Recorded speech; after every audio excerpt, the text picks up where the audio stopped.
Hello, and thanks for joining us for today's music show. Coming up,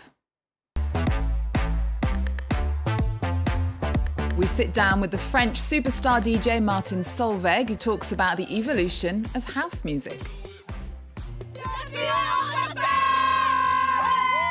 And more than 100,000 people gather for Paris's premier music festival, Rock on Seine.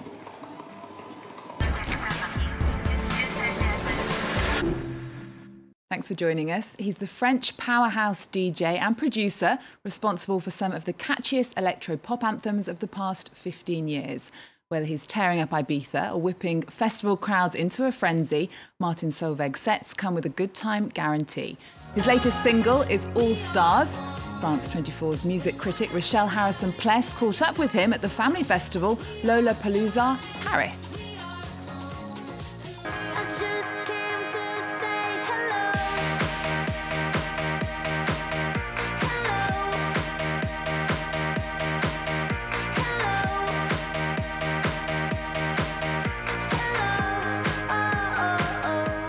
Martin Solveig, thanks so much for being here with us today. Now, you've been in the business a really long time. How has dance music evolved since you started out, and how has your own style developed since then? The dance music and electronic music has evolved a lot over the last 20 years. It gained a certain maturity after hip-hop, after rock, after it's the last big, large genre to really establish as one of the very big thing in music. The evolution has been massive, especially with technology. The way that especially kids now use computer and to make music is very, very impressive. Sometimes it looks a little bit like a video game. It's great. My style, on the other hand, I think has evolved, but not to a crazy extent.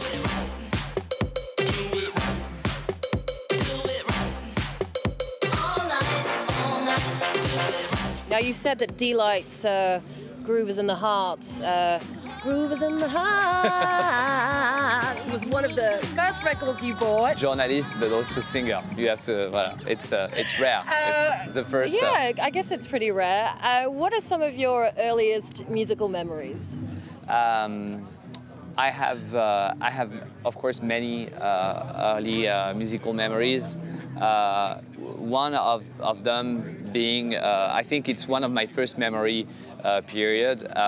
It's Mozart, Pierre et le Loup.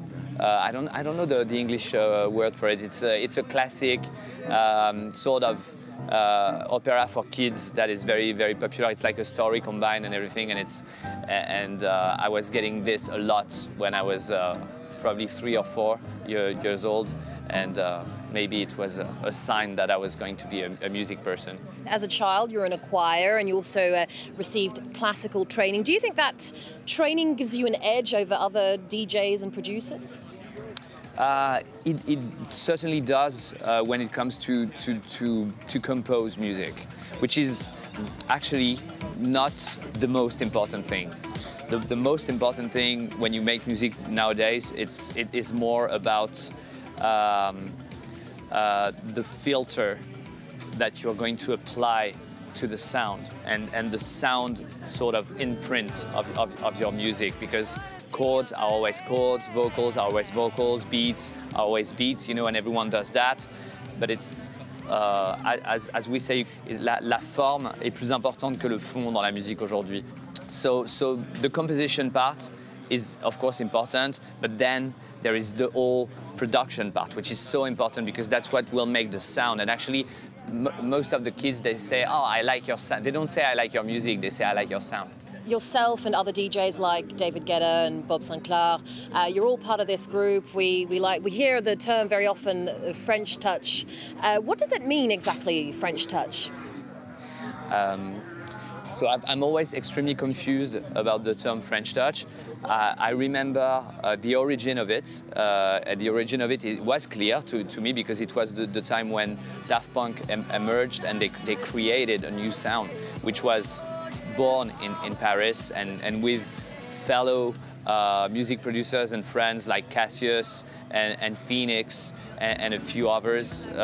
They were really making music in a certain way and with a certain sound that made them like together, and that was what was called French touch.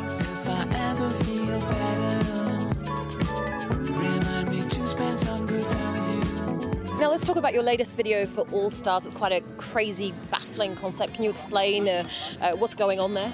Of course. I mean, it's in my opinion, it's very pop.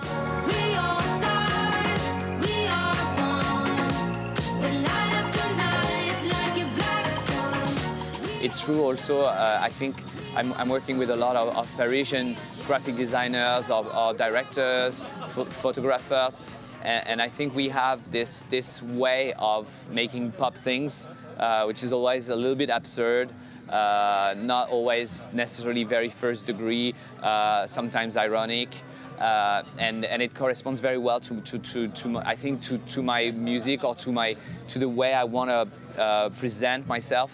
And so for this specific one, I worked with Thomas Lélu, who is a famous art director here in Paris, and I loved his whole concept of mashing images with objects of the current life, from fruits to pans to whatever, and sort of twist the use of that. And overall, it's a very happy concept. It is. And finally, what's the greatest compliment a music fan could pay you? Actually, so there are two that I can think of. The first is, I listened to your song, it made me smile. That's really great. And the other one is, you played your song at this festival and people were together.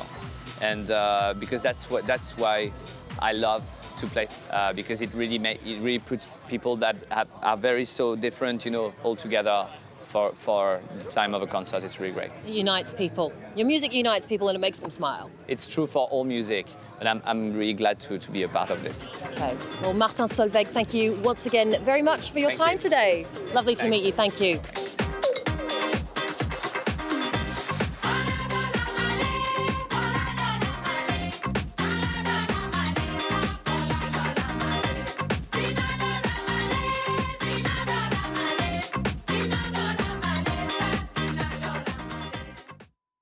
Martin Solveig speaking to Rochelle Harrison-Pless there. Next, PJ Harvey, the XX, Franz Ferdinand and Jane were among the acts at Paris's premier annual rock festival last weekend. 110,000 people gathered for Rock on Seine, which is in its 15th year. Julia Seagar reports.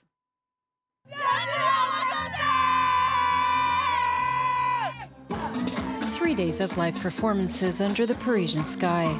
This year's edition of the Rock en Seine Festival included headline shows from Franz Ferdinand, Cypress Hill or Jane.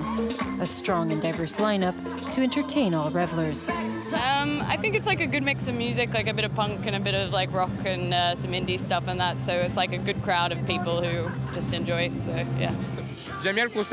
I like to come here to this festival to see the headliners, but also to discover new bands. We just got here to have a great time. You need to have a costume, funky glasses, and cute little leggings so that you're comfy and you can enjoy the music and dance.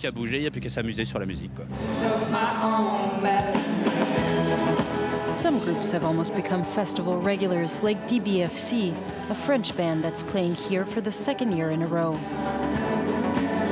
We were really happy to be back at Rock en Seine and to open on the Cascade stage. It went well. At least we had a great time. But for most musicians, Rock en Seine is a great way to gain popularity and become known to the general public. It's the last festival of the summer, so it's a great opportunity to be seen by many Parisians who are back from vacation and who have come to discover new bands. Performing on stage at the festival and seducing the crowd there is known to be a difficult task, even for the most experienced artists. You need to go get the people and impress them with more spectacular shows. It's not easy for us, but with time, we've learned to also accept who we are as a group and to dare play calmer pieces, instead of always looking to be eccentric. From rock megastars and indie icons to DJs and rappers, over the course of a weekend, 75 musicians from all walks have graced the stages of the festival, entertaining over 100,000 revelers. And that brings us to the end of the show. We'll play out with some new music from the American band LCD Soundsystem. American Dream is their first album in 7 years, and it's going to be accompanied by a world tour. We'll leave you with Tonight. Remember our website, we're also on Twitter and Facebook. There's more news coming up on France 24 after this.